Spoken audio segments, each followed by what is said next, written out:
Hello friends, അപ്പോൾ ഏവർക്കും ഒരിക്കൽ കൂടി മറ്റൊരു വീഡിയോയിലേക്ക് സ്വാഗതം. വേറെ ഇന്ന് ഏറ്റവും കൂടുതൽ ചർച്ചാ വിഷയമായിക്കൊണ്ടിരിക്കുന്ന, അതായത് വീര്യം കുറഞ്ഞ മദ്യത്തിൻ്റെ നികുതി കുറയ്ക്കാൻ ഓൾമോസ്റ്റ് എല്ലാ കാര്യങ്ങളും റെഡിയാക്കി എന്നാണ് നമുക്ക് മനസ്സിലാക്കാൻ സാധിച്ചത്. എന്നാൽ UDF സർക്കാരിൻ്റെ പുതിയ നയം പലതരത്തിലുള്ള ചർച്ചാ വിഷയമാകുന്നുണ്ട്. എന്നെ സംബന്ധിച്ചിടത്തോളം ആ ഒരു കാര്യം, നികുതി കമ്പനികൾക്ക് കുറച്ച് കൊടുക്കുന്നത് കൊണ്ട് ചിലപ്പോൾ കമ്പനികൾക്ക് ലാഭമുണ്ടാക്കാം, അല്ലെങ്കിൽ അവരെ സഹായിക്കുന്നുണ്ടാവും, ശരി.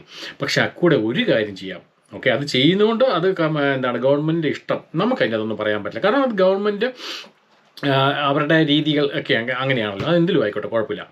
അക്കൂടെ ഇതിന് ഈ കമ്പനികളെ പിടിച്ചു നിർത്തുന്നത്, അല്ലെങ്കിൽ ഇന്ന് കേരള ഗവൺമെൻറ്റിനെ പിടിച്ചു നിർത്തുന്ന ഈ മദ്യം കഴിക്കുന്ന കസ്റ്റമേഴ്സിന് ഒരല്പമെങ്കിൽ അല്പം, ₹1 എങ്കിൽ ₹1 നിങ്ങൾക്ക് കുറയ്ക്കാൻ പറ്റുമോ? അത് വളരെയധികം ഉപകാരപ്രദമാകും എന്ന് വേണമെങ്കിൽ പറയാം. ഈ പറഞ്ഞ പോലെ ഈ ₹1 അല്ലെങ്കിൽ ₹2 അല്ലെങ്കിൽ എത്ര രൂപ മദ്യം കുറച്ചാലും ഈ പറഞ്ഞ പോലെ കേരളം നശിക്കും എന്നൊരു തോന്നൽ എനിക്കില്ല. അതാദ്യം മനസ്സിലാക്കുക. പലർക്കും അങ്ങനെ ധരിക്കേണ്ട ആവശ്യവുമില്ല. അതായത് കേരളത്തിൻ്റെ ബഡ്ജറ്റ് വന്നാലും, ഇന്ത്യയുടെ നമ്മുടെ ഭാരതത്തിൻ്റെ ബഡ്ജറ്റ് വന്നാലും, കേന്ദ്ര ഗവൺമെൻറ്റിൻ്റെ ബഡ്ജറ്റ് വന്നാലും, ഏത് ബഡ്ജറ്റ് വന്നാലും, ഏതൊക്കെ ഇയറിൽ അല്ലെങ്കിൽ പഴയ കാലഘട്ടങ്ങളിൽ തൊട്ട് ഏത് ആൾക്കാരുടെ ബഡ്ജറ്റ് വന്നാലും അവിടെയൊക്കെ കൂട്ടിക്കൊണ്ടിരിക്കുന്നത് ഈ മദ്യത്തിൻ്റെ നികുതിയാണ്. അപ്പോൾ അങ്ങനെ വരുമ്പോൾ ഈ പ്രാവശ്യമെങ്കിലും ഒരല്പം ₹1 എങ്കിൽ ₹1 നിങ്ങൾക്ക് മദ്യത്തിന് വില കുറയ്ക്കാൻ സാധിക്കുമോ? അത് എത്രത്തോളം വർക്കൗട്ട് ആവുമെന്ന് എനിക്കറിയില്ല. കാരണം ഏതെങ്കിലും ഒരു ഗവൺമെൻറ്റിൻ്റെ ഒരാൾ, അല്ലെങ്കിൽ ഇപ്പോൾ ഈ ഗവൺമെൻറ്റിൻ്റെ VD സതീശൻ തന്നെ, എന്നാൽ പിന്നെ ഉപഭോക്താക്കളായിട്ടുള്ള കേരളത്തിൻ്റെ ഗതി നിർണ്ണയിക്കുന്ന, നമുക്കറിയാലോ ഇന്ന് ബിവറേജ് കോർപ്പറേഷനോ അല്ലെങ്കിൽ മദ്യശാലകളിൽ നിന്ന് കിട്ടുന്ന നികുതിയോ ഇല്ലെങ്കിൽ കേരളം നിലനിൽക്കാൻ പാടാണെന്നുള്ള കാര്യം. അപ്പം കേരളത്തിലെ നിലനിർത്തുന്ന ഈ മദ്യപിക്കുന്ന ആൾക്കാർക്ക് വേണ്ടി ₹1 എങ്കിൽ ₹1 കുറച്ചാൽ ഇവിടെ പലതരത്തിലുള്ള കലാപവും നടക്കും. അന്നേരം വരും പല മതസംഘടന ആൾക്കാർ, പല മതസംഘടനയിൽ ഉള്ളവരെന്ന് വിചാരിച്ച് രാഷ്ട്രീയ കക്ഷിക്കാർ വരും. അങ്ങനെ പലതരത്തിലുള്ള ആൾക്കാർ വന്ന അവസാനം അത് വലിയ കോലാഹലമായി മാറും. എന്താണ് കോലാഹലം? മദ്യത്തിന് ₹1 എങ്കിൽ നികുതി കുറച്ചാൽ പിന്നെ ഈ കേരളം നശിക്കും എന്ന രീതിയിലുള്ള പ്രചാരണം തന്നെ നടത്തപ്പെടും. അതിന് രാഷ്ട്രീയ കക്ഷികൾ പ്രധാന എതിരാളികളാവും. പല മതമേലധ്യക്ഷന്മാരും അതിന് കാരണക്കാരാകും. അങ്ങനെ അവരെല്ലാവരും കൂടി അവസാനം പറഞ്ഞു വെക്കുന്നത് മദ്യത്തിന് ഒരു വില കുറച്ചാൽ കേരളം നശിക്കും എന്നുള്ള രീതിയിലാണ്. വെറുതെയാണ്. അതാദ്യം മനസ്സിലാക്കുക. അത് എത്രത്തോളം ആൾക്കാർക്കത് പറഞ്ഞാൽ മനസ്സിലാകുമെന്നും അറിയില്ല. ഒരു സിമ്പിളായിട്ടുള്ള ഒരു കാര്യം പറഞ്ഞാൽ, നമുക്ക് ഇന്ന് കേരളം ഏറ്റവും കൂടുതൽ നേരിടുന്ന ഒരു പ്രതിസന്ധി എന്താണെന്ന് ചോദിച്ചാൽ, മദ്യപിക്കുന്ന ആൾക്കാരെ കൊണ്ടുള്ള പ്രശ്നങ്ങൾ മാത്രമല്ല, മദ്യപിക്കാതെ മയക്കുമരുന്ന് ഉപയോഗിക്കുന്ന ആൾക്കാരെ കൊണ്ടുള്ള പ്രശ്നങ്ങൾ വളരെയധികം കൂടിക്കൊണ്ടിരിക്കുകയാണ്. ഇപ്പം എവിടെ നോക്കിയാലും സുലഭമായിട്ട് മയക്കുമരുന്ന് ഇന്ന് ലഭ്യമാണ്. എങ്ങനെ ഇതുണ്ടായി?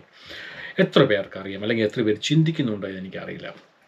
ഒരല്പം പുറകോട്ട് ചിന്തിച്ചാൽ നമുക്കറിയാം. ഇപ്പോൾ ലാസ്റ്റ് നമ്മുടെ പിണറായി സർക്കാർ ഏകദേശം 10 വർഷം ഭരിച്ചു. അതിനു മുമ്പുള്ള ഭരണം നമുക്കറിയാം, ഉമ്മൻചാണ്ടി സർക്കാരിൻ്റെ ഭരണം. ആ സമയത്ത്, ഞാനിത് പറയുന്ന ഒരു രാഷ്ട്രീയ കക്ഷിയെ മോശമാക്കാനോ അല്ലെങ്കിൽ മറ്റൊരു രാഷ്ട്രീയ കക്ഷിയെ പുകഴ്ത്താനോ അല്ല കേട്ടോ, ഞാൻ റിയാലിറ്റി പറഞ്ഞതാണ്. ആ സമയത്ത് ഉമ്മൻചാണ്ടി സർക്കാരിൻ്റെ സമയത്ത് ഒരു കാര്യം സംഭവിച്ചു. നമുക്കെല്ലാവർക്കും അറിയാം, സാധാരണ രീതിയിൽ 3 സ്റ്റാർ 4 സ്റ്റാർ 5 സ്റ്റാർ അതോടൊപ്പം തന്നെ സാധാ മദ്യശാലകളൊക്കെ കേരളത്തിൽ അങ്ങോളം ഇങ്ങോളം ഉണ്ടായിരുന്ന സമയമുണ്ട്. അപ്പോൾ അതിനൊരു പ്രശ്നം വന്നത് ഉമ്മൻചാണ്ടി സർക്കാരിൻ്റെ കാലത്താണ്. അതിന് കാരണവും വന്നത് വേറൊരു കാര്യമല്ല, അതിൻ്റെ അകത്ത് ഒരു പ്രശ്നക്കാരനായി മാറി വന്നതും VM സുധീരനാണ്. അപ്പോൾ അദ്ദേഹം, VM സുധീരൻ, പുള്ളിക്കാരൻ്റെ കുറച്ച് ന്യായങ്ങൾ പറയുകയും ഉമ്മൻചാണ്ടി അദ്ദേഹത്തിൻ്റെ ന്യായങ്ങൾ പറയുകയും എല്ലാം കൂടെ ചെയ്ത് കഴിഞ്ഞപ്പോഴത്തേന് മൊത്തത്തിൽ മദ്യം സമ്പൂർണ്ണമായിട്ട് നിരോധിക്കുന്ന രീതിയിലേക്ക് വരെ എത്തി. നമുക്കെല്ലാവർക്കും അറിയാം. അതിനുശേഷം സാധാരണ മദ്യശാലകൾ ഒന്നും വേണ്ട, 4 സ്റ്റാറും 5 സ്റ്റാറും അല്ലെങ്കിൽ 7 സ്റ്റാർ മാത്രം മതി എന്നുള്ള പുതിയ നിയമങ്ങളും വന്നു. അങ്ങനെ അത് പലതരത്തിൽ വന്ന് ആ സമയങ്ങളിൽ സാധാരണ ആൾക്കാർക്ക് മദ്യം ലഭ്യമല്ലാത്ത ഒരു സമയമുണ്ടായിരുന്നു. ഓർത്തു നോക്കുക, പലരും ഒന്ന് പഴയ കാലഘട്ടം ഒന്ന് ഓർത്തെടുത്താൽ മതി, അല്ലെങ്കിൽ ആ ന്യൂസൊക്കെ ഒന്ന് നിങ്ങളൊന്ന് യൂട്യൂബിൽ തന്നെ നോക്കിയാൽ നിങ്ങൾക്ക് കിട്ടും. എനിവേ, ആ സമയം കഴിഞ്ഞ ശേഷം ഒരു കാര്യം പ്രത്യേകം മനസ്സിലാക്കണം. അന്ന് വരെ ആ ഒരു പ്രശ്നമുണ്ടാകുന്ന ആ സമയം വരെ, നിങ്ങൾക്ക് വേണമെങ്കിൽ കണക്കെടുത്തോളൂ ഞാൻ ഈ പറയുന്നതിന്, ആ സമയം വരെ മദ്യത്തിന് പകരം മയക്കുമരുന്ന് ഉപയോഗിച്ചുകൊണ്ടിരുന്ന ആൾക്കാരുടെ ശതമാനവും ആ ഒരു വർഷത്തിന് ശേഷം മുന്നോട്ട്, അതായത് ഇപ്പം വരെയും മയക്കുമരുന്ന് ഉപയോഗിക്കുന്ന ആൾക്കാരുടെ ശതമാനവും എടുത്ത് നോക്കിയാൽ നമുക്ക് മനസ്സിലാകും, ഒരു ഒരു 40 അല്ലെങ്കിൽ 50% അല്ലെങ്കിൽ 60% എന്നല്ല, ഒരുപാട് ശതമാനത്തിനപ്പുറമായിട്ടുള്ള ആൾക്കാർ ആ ഒരു മദ്യനിരോധനത്തിന് ശേഷം അല്ലെങ്കിൽ ആ ഒരു പ്രശ്നങ്ങൾക്ക് ശേഷം ഇന്ന് വരെ മയക്കുമരുന്ന് ഉപയോഗിക്കുന്നവരുണ്ട്. എന്ന് വെച്ചാൽ ഇന്ന് നമ്മുടെ സമൂഹത്തിൽ മദ്യം ഉപയോഗിക്കുന്നവരൊക്കെ കൂടുതലായിട്ട് മയക്കുമരുന്ന് ഉപയോഗിക്കുന്നു. അതോടൊപ്പം തന്നെ ഈ മദ്യം ഉപയോഗിക്കുന്നതിനേക്കാളും 10 ഇരട്ടി 15 ഇരട്ടിയാണ്, അല്ലെങ്കിൽ ഒരുപാട് ഇരട്ടിയാണ് ശാരീരികവും മാനസികമായിട്ടുള്ള പ്രശ്നമുണ്ടാകുന്നതും ഈ മയക്കുമരുന്ന് കൊണ്ട്. അപ്പോൾ ഇന്ന് നമുക്ക് സുലഭമാണ്, കേരളത്തിലെ പല സ്ഥലത്ത് ചെന്നാലും സുലഭമാണ്. എപ്പോഴും ന്യൂസ് ചെക്ക് ഇട്ട് നിങ്ങളുടെ നോക്കിയാൽ അറിയാം, കൊച്ചു കുട്ടികളുടെ കയ്യിൽ നിന്ന് വരെ മയക്കുമരുന്ന് കിട്ടുന്നു. ഒരു കാലത്ത് ഇത് മദ്യമായിരുന്നെങ്കിൽ ഇപ്പം മാറിയതിൻ്റെ കാരണം പിടികിട്ടിയോ? ഇനി ഒരിക്കലും കേരളമൊന്നും പഴയപടി ആകില്ല എന്ന് 100% നമുക്ക് പറയാം. കാരണം പണ്ടത്തെ രീതി അനുസരിച്ചാണെങ്കിൽ മദ്യപിക്കുന്നവർ നോർമലി മദ്യപിക്കുന്നു, മയക്കുമരുന്ന് അന്ന് ഉപയോഗിക്കുന്നവർ കുറവായിരുന്നു. പക്ഷേ ഇന്ന് അങ്ങനെയല്ല, മദ്യപിക്കുന്നവരും മദ്യപിക്കുകയും ചെയ്യുന്നു, അതോടൊപ്പം തന്നെ മയക്കുമരുന്ന് ഉപയോഗിക്കുന്നു. ഇനി മദ്യപിക്കാത്തവർ മയക്കുമരുന്ന് മാത്രമായിട്ട് ഉപയോഗിക്കുന്നവരുണ്ട്. വളരെ ക്രിട്ടിക്കലായിട്ടുള്ള സിറ്റുവേഷനാണ്. അതുകൊണ്ട് തന്നെ എനിക്ക് ഈ കാര്യത്തിൽ പറയാനുള്ളത്, മദ്യം എന്നത് ഒരു സമൂഹത്തെ പൂർണ്ണമായിട്ട് നശിപ്പിക്കുമെന്നൊന്നും നമുക്ക് 100% പറയാൻ പറ്റില്ല. 100% പറയാൻ പറ്റില്ല, ഒരു കാരണവശാലും ഞാൻ പറയാൻ പറ്റില്ല. കാരണം നമ്മൾ ഈ കേരളത്തിൽ അല്ലെങ്കിൽ ഈ ഇന്ത്യയിൽ മാത്രമല്ലോ മദ്യപിക്കുന്നത്. ഞാനിവിടെ UK യിലാണ്, ഇംഗ്ലണ്ടിലാണ്. അതുപോലെ തന്നെ ലോകത്തിൽ എത്രയോ സ്ഥലത്ത് എത്രയോ എവിടങ്ങളിൽ പോയാലും മദ്യം കിട്ടും. മദ്യപിക്കുന്നവരുണ്ട്, മദ്യപിക്കാത്തവരുണ്ട്, മദ്യപിച്ച് പ്രശ്നമുണ്ടാക്കുന്നവരുണ്ട്, മദ്യപിച്ച് പ്രശ്നമുണ്ടാക്കാത്തവരുമുണ്ട്. ഓക്കെ, അപ്പോൾ അതിനാണ് ഓരോ രാജ്യത്തും അവരവരുടെ നിയമങ്ങളുള്ള. ആ നിയമത്തിനെ അടിസ്ഥാനമാക്കി കാര്യങ്ങൾ ചെയ്താൽ, അല്ലെങ്കിൽ കാര്യങ്ങൾ ചെയ്യണമെന്ന് പറഞ്ഞ് മനസ്സിലാക്കി കൊടുത്താൽ, ഓക്കെ, ഈ മദ്യപിക്കുന്ന ആൾക്കാരെ കൊണ്ട് ഒരു പ്രശ്നം ഉണ്ടാകത്തില്ല. ഇനി അതല്ല, ആ നിയമത്തിന് അധീനമായിട്ട് അവർ പ്രവർത്തിക്കുന്നില്ല എങ്കിൽ അവർ സമൂഹത്തിനെതിരെയും അല്ലെങ്കിൽ മറ്റുള്ളവർക്കെതിരെയും അങ്ങനെ പല തരത്തിലുള്ള പ്രശ്നങ്ങൾ മദ്യപിച്ചിട്ടുണ്ടാകുന്നുണ്ടെങ്കിൽ അതിനെതിരെ നിയമ നടപടികളാണ് എടുക്കേണ്ടത്.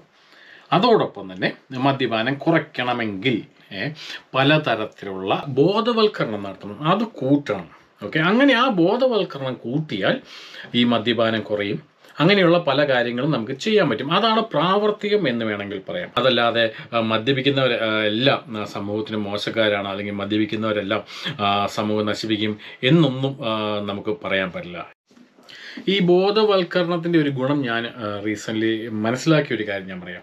നമ്മുടെ പുകയിലക്കെതിരായിട്ടുള്ള ബോധവൽക്കരണം കേരളത്തിൽ നല്ല രീതിയിൽ നടക്കുന്നുണ്ട്. ഓക്കെ, അത് സിനിമയിലൂടെ ആണെങ്കിലും അല്ലാതെ ആണെങ്കിലും പല തരത്തിലും നമുക്കറിയാം.